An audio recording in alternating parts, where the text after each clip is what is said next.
يا أيها الناس إنا خلقناكم من ذكر وأنثى وجعلناكم شعوبا وقبائل لتعارفوا إن أكرمكم عند الله يتقاكم آمنا بالله صدق الله العلي العظيم صلوا على محمد وآل محمد اللهم صل على محمد وآل محمد أما بعد فقد قال الله العظيم في كتابه الكريم وهو أصدق القائلين وقوله الحق بسم الله الرحمن الرحيم يا أيها الذين آمنوا إذا قمتم إلى الصلاة فاغسلوا وجوهكم وأيديكم إلى المرافق وامسحوا برؤوسكم وأرجلكم إلى الكعبين آمنا بالله صدق الله العلي العظيم وصدق رسوله الكريم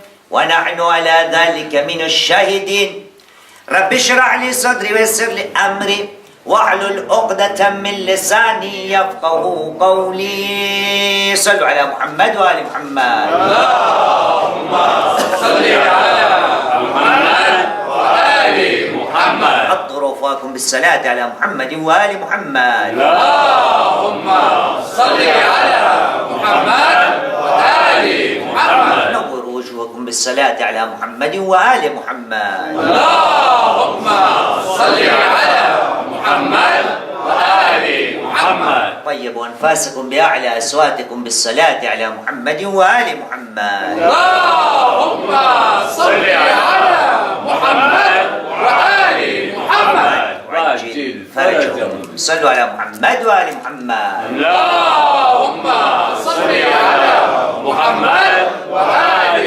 محمد وعجل فرجهم. Nous avons une narration de notre prophète Muhammad sallallahu alayhi wa sallam اللهم صل على محمد وآل محمد dans laquelle notre prophète nous demande de faire une action et grâce à cette action, il nous dit que si vous faites cette action, vous allez me rendre fier le jour du jugement, quand auprès ou devant Allah subhanahu wa ta'ala, je vais pouvoir démontrer la grandeur et la puissance de ma communauté. Est-ce que quelqu'un peut me dire de quoi on parle? Quelle est la narration la plus connue là où le prophète dit فَإِنِّي أُبَاهِ بِكُمُ الْأُمَمَ يَوْمَ الْقِيَامَةِ وَلَوْ بِالسَّقْطِ. Grâce à cette action, je serai fier devant Allah subhanahu wa ta'ala et je pourrai dire que Ya Allah, voici ma communauté. C'est pas salat. Ahsant. Je vais réciter la narration et comme ça on rentre dans le sujet. Notre prophète nous dit Bismillahirrahmanirrahim Tanakahu wa tanasalu fa inni ubahi bikumul umama yawmal qiyamati walau bi as-saqt. Mariez-vous, tanakahu wa tanasalu. Donnez une grande lignée, augmentez vos progénitures. Grâce à cela, à cette grandeur, le jour du jugement devant toutes les communautés, je serai fier de me présenter disant Allah subhanahu wa ta'ala, Ya Allah, voici ma communauté. Et augmenter cette progéniture, même le nouveau-né, donc la fausse couche, même celle-ci va compter parmi ma communauté. Donc ça c'est une narration qui est très connue. Et chaque fois qu'on voudrait conseiller aux gens de se marier, on leur dit tout simplement, rendez fier votre prophète. Il sera fier si vous vous mariez et si vous augmentez votre progéniture. Mais il me semble que c'est une narration qui nous est connue. Mais juste cette narration-là. Nous avons d'autres choses dans l'islam, là où le prophète nous a dit, faites d'autres actions aussi. Grâce à ces actions-là, je vais pouvoir être fier devant Allah subhanahu wa ta'ala. Et c'est de cette action-là que je voudrais parler aujourd'hui. Marié, il n'y a pas besoin de dire mariez-vous. Hein? Ceux qui en ont cherchent encore. Ceux qui n'en ont pas se demandent où les trouver. Et si on les trouve on n'arrive pas à les avoir. Donc pour le mariage, il n'y a pas trop besoin de pousser. Aujourd'hui, on va parler de quelque chose là où il y a besoin de pousser. Là aussi, c'est une action qui peut et qui pourrait rendre fier notre prophète Muhammad sallallahu alayhi wa sallam.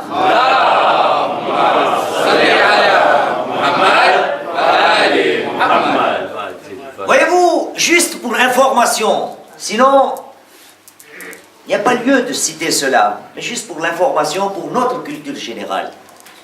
C'est une action dont Allah subhanahu wa ta'ala a mentionné les détails dans le Saint-Coran et a aussi ordonné.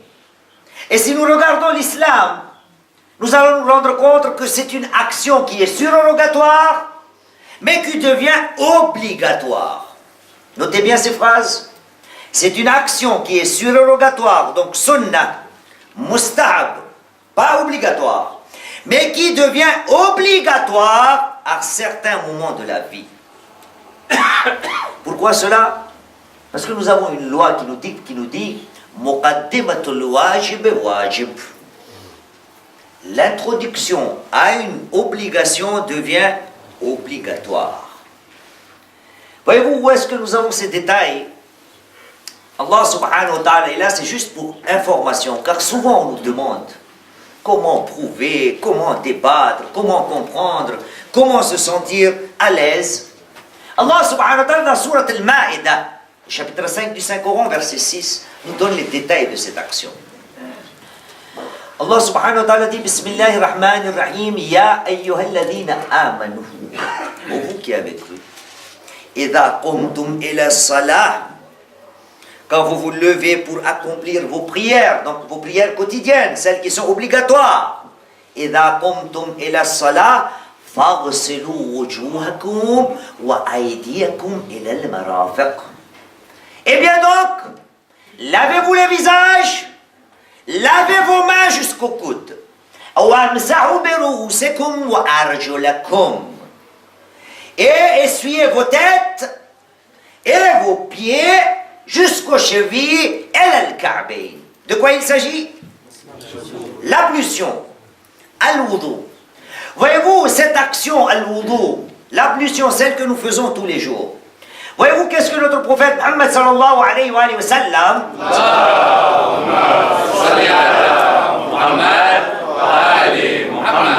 nous dit Yahshurullahu azza wa jal ummati yawm al-qiyamati bayna al-umam. Allah subhanahu wa ta'ala va ressusciter, va faire émerger ma communauté, ummati, bayna al-umam, parmi toutes les communautés, gharran muhajjalin. Ma communauté, quand elle va être ressuscitée devant Allah subhanahu wa ta'ala, le jour du jugement, ils auront deux qualités. Gharran muhajjalin. Ils auront des visages qui seront illuminés et d'une blancheur incroyable. Pourquoi? Min athar al-wudu.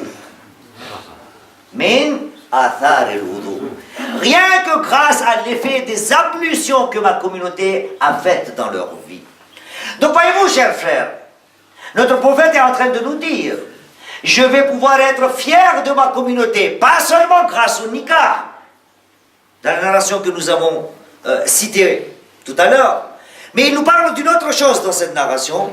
Il nous dit, Ummati bayna al-umam, ma communauté, je serai fier de ma communauté, car celle-ci, quand elle va être ressuscitée, quand elle va être présentée devant Allah subhanahu wa ta'ala, elle sera unique, exceptionnelle, grâce à une seule action, min athari al-wudu. Sallu ala Muhammad wa ali Muhammad. Allahumma salli ala Muhammad wa ali Muhammad. Sallu ala Muhammad wa ali Muhammad. Allahumma salli ala Muhammad wa ali Muhammad. Et donc, chers frères, cette ablution, al-wudu, essayons ensemble de comprendre les vertus de l'ablution. Car cette question se pose aussi, on me l'a posée à maintes reprises, et nous avons les réponses dans la jurisprudence et aussi dans les narrations de nos imams. Et donc aujourd'hui, on va discuter un petit peu du wudu. L'ablution, si le prophète pourrait être fier de mes ablutions le jour du jugement, ça doit être un acte qui est très important. Voyez-vous, cet acte est combien important? Notre sixième imam, l'imam Ja'far al-Sadiq alayhi salam,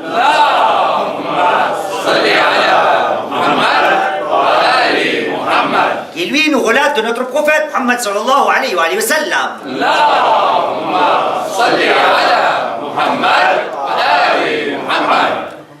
Il nous dit إذا توضأ الرجل المسلم, quand le musulman fait ses ablutions, إذا توضأ الرجل المسلم خرجت خطاياه من سمعه وبصره وأيديه وأرجله وقعد فهو قعد مغفورا له. Incroyable. Qu'est-ce que nous dit le prophète? Si quelqu'un accomplit ses ablutions, juste en accomplissant ses ablutions, il y a quelque chose qui se passe. Toutes les erreurs, tous les péchés, tout ce que nous avons commis comme acte inadmissible, vont sortir de ses oreilles, tous les péchés qui ont été faits par les oreilles, les péchés qui ont été faits par les yeux, les péchés qui ont été faits par les mains, les péchés qui ont été faits ou commis à cause des pieds, kharajat khataya. Allah subhanahu wa ta'ala va les pardonner. Et dès que celui qui a accompli l'ablution s'assoit, dès qu'il s'assoit, Allah subhanahu wa ta'ala a effacé tous ses péchés. Al-wudu, ya Allah, moi je ne veux plus rien faire. Pas de Ramadan avec les journées longues là de 18 heures. Hein? Hajj, zakat, khums, salat tout le jour, rien. Moi je m'assois à la maison et je fais que wudu. Ça a marché comme ça? Ah bon? Sallu ala Muhammad wa ala Muhammad. Allahumma salli ala Muhammad wa ala Muhammad. J'ai fait l'ablution. Ce wudu que nous faisons juste avant nos prières. Des fois on nous demande, cher, est-ce qu'on peut faire un wudu et après on a envie de faire re-wudu, après on a envie de faire re-wudu, est-ce que cela ne peut pas être considéré comme israf? Hein, multiplication. C'est de l'eau qu'on utilise. Donc on va voir. Vous allez voir, il y aura deux avis. Il y en a un qui va dire c'est israf. C'est de l'eau qu'on peut donner aux gens qui n'ont pas d'eau. Moi je suis en état de pureté. Voyez-vous, être en état de pureté. Allah subhanahu wa ta'ala en parle. Bien sûr, c'est un verset qui parle à propos des menstruations. Mais la leçon que nous pouvons prendre de ces versets, Allah subhanahu wa ta'ala dans Sourate Baqarah, très facile à retenir. Chapitre 2, verset, vous le dites après vous, parce que j'en ai déjà parlé. Allah subhanahu wa ta'ala dit, Bismillahirrahmanirrahim, Inna Allah yuhibbu tawwabin wa yuhibbu mutatahhirin. C'est quel verset ça? Mémotechnique. 2, 222. Il n'y a que des deux. 2, 222. Allah subhanahu wa ta'ala aime les gens qui se repentent. Inna Allah yuhibbu tawwabin wa yuhibbu al-mutatahhirin. Et il aime les gens qui se purifient. Voyez-vous le wudu? Notre sixième imam, l'imam Ja'far al-Sadiq alayhi salam.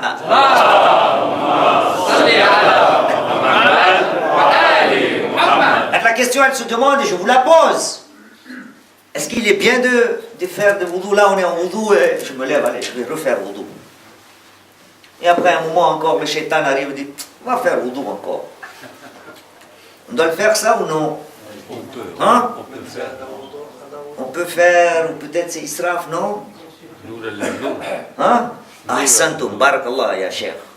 Notre sixième imam nous dit, Al-wudu ala al-wudu, nurun ala nur.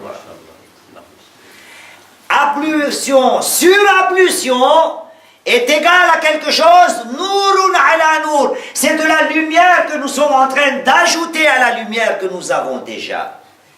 Donc il n'y a aucun problème à renouveler nos ablutions quand il nous semble bon. Et voyez-vous de quelle manière encore on nous encourage à faire cela. Mais bien sûr, tout cela est à prendre entre guillemets, avec ces conditions. Quand nous avons discuté pendant des mois et des mois comment améliorer notre prière quotidienne, nous avons parlé du al-wudu. Écoutez maintenant cette narration de notre sixième imam, l'imam Ja'far al-Sadiq alayhi salam.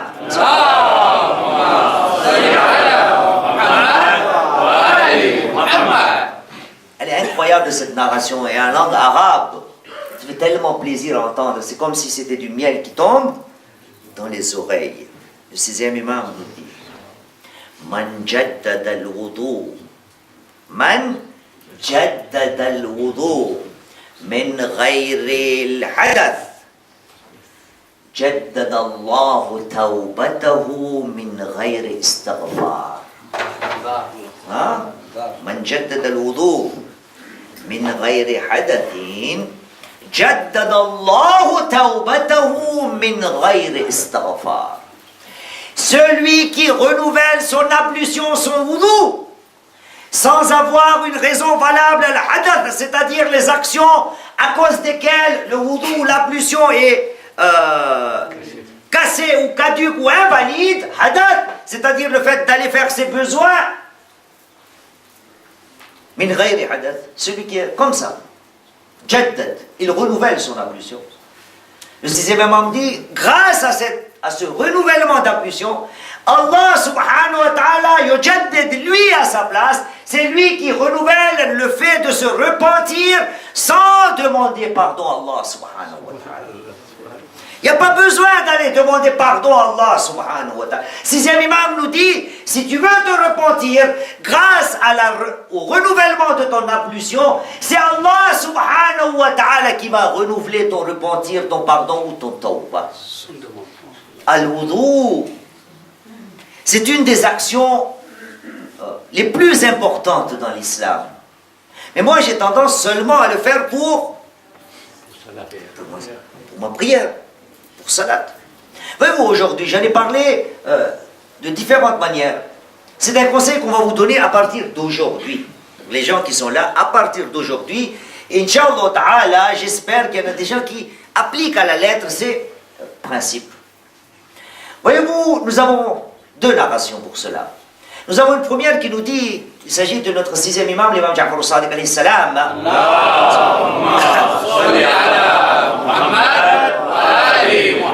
Et une deuxième de notre premier imam, l'imam Ali ibn Abi Talib alayhi salam.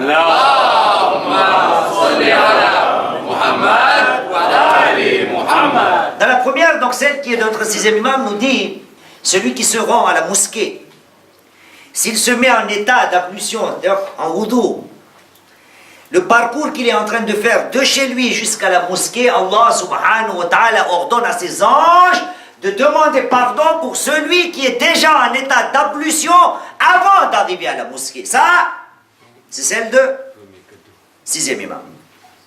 Donc faire le wudu de chez soi, bien sûr quand on a les moyens, quand on a l'occasion. Notre premier imam, dans une autre narration, nous explique d'une autre manière.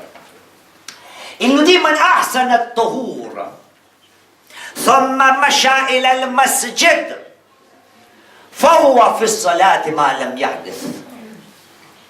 Celui qui fait correctement son ablution, donc chez lui, thumma masha ila al-masjid, et par la suite, il se dirige vers la mosquée, durant tout le trajet, il est considéré déjà en salat. C'est-à-dire, dès que je monte dans le métro, ça y est, mon salat al-Jumu'ah est déjà commencé.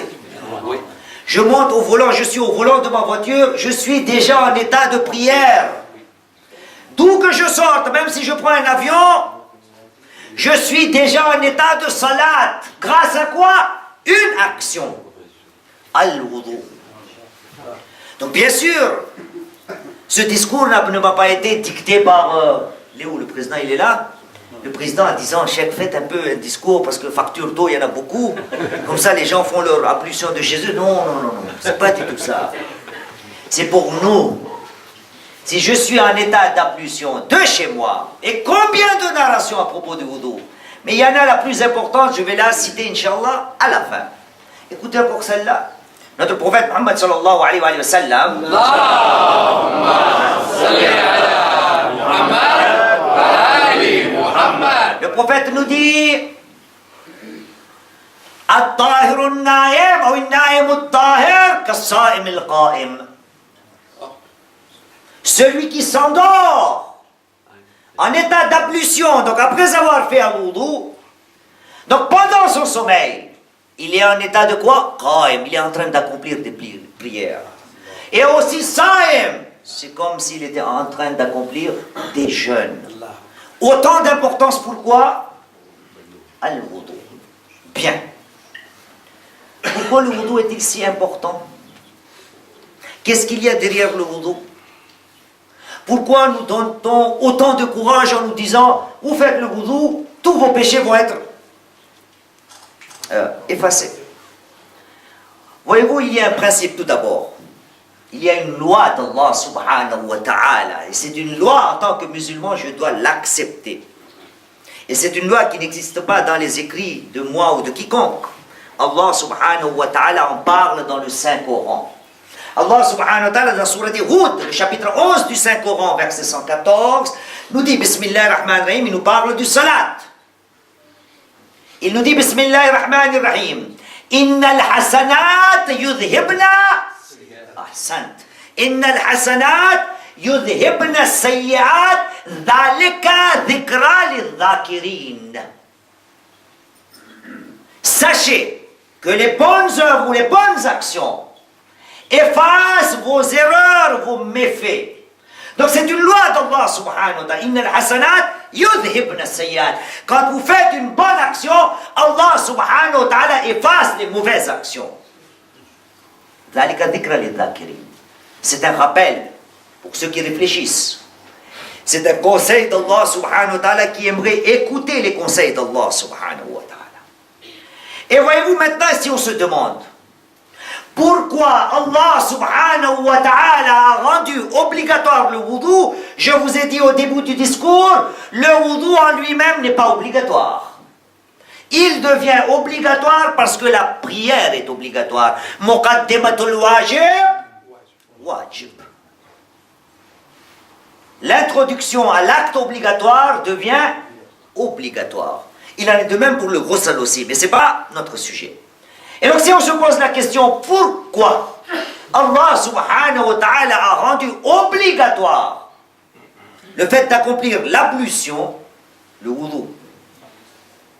Eh bien nous avons peut-être une partie de la réponse dans une narration de notre cinquième imam, l'imam Muhammad al-Baqir alayhi salam. Allahumma salli ala Muhammad wa ali Muhammad. صلوا على محمد وآل محمد. اللهم صل على محمد وآل محمد. Et encore une fois, pour les frères qui comprennent la langue arabe. اللهم صل على محمد وآل محمد. Le cinquième imam nous dit, je disais encore une fois, bien écoutez, mais c'est bon, vous avez fait le salawat. Donc, صلوا على محمد وآل محمد. اللهم صل على محمد وآل محمد. Le cinquième imam nous dit إن الوضوء حد من حدود الله.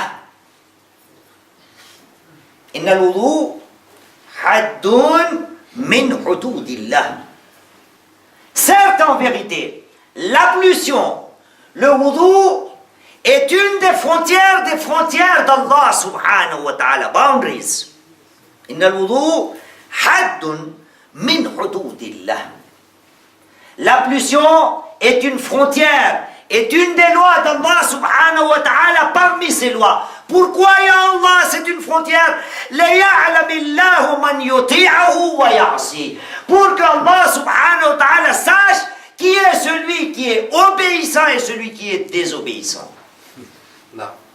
Grâce au wudu.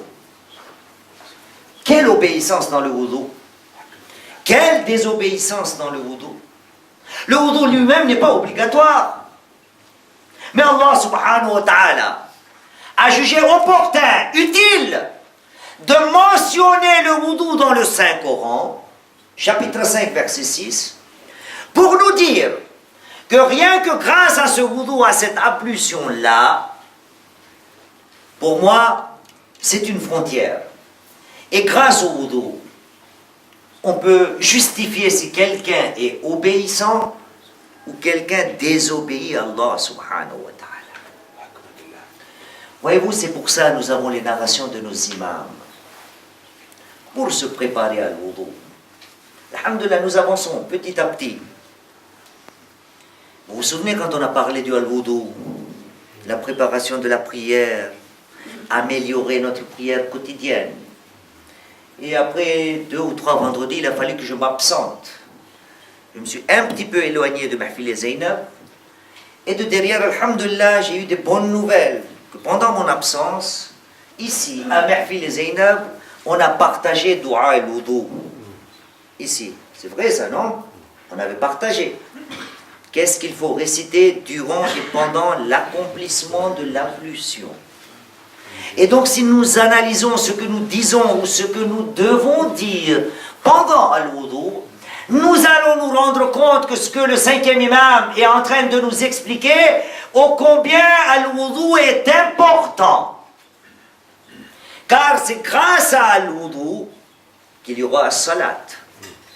Et après, quand le prophète me dit As-salatu amududdin in qubila ma siwa wa in ruddat rudda ma siwa, je comprends mieux ô combien le wudu est important. Bien sûr, on peut en parler pendant des heures et des heures pour al-wudu. Mais l'ablution est tellement importante que non seulement on nous encourage à le faire souvent, de s'endormir avec. C'est un acte qui rend fier notre prophète. Le jour du jugement, il a dit Ummati bayna al-umam. Ce seront des gens qui seront très haut placés. Gharran muhajjalin. Sallu ala Muhammad wa ali Muhammad.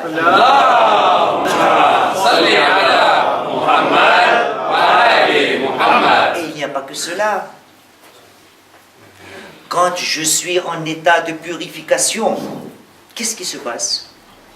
Allah subhanahu wa ta'ala, spirituellement parlant, me donne la force, peut-être, si je suis bien dans ma foi, de m'éloigner des péchés. Voyez-vous, Allah subhanahu wa ta'ala, quand il parle de at-tahar, là c'est un peu philosophique, mais allons-y. Chapitre 33, verset 33.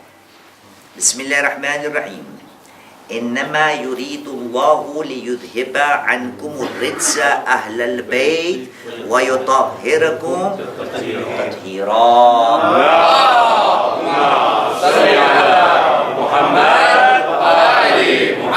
Sans rentrer dans les détails, pour qui est ce verset?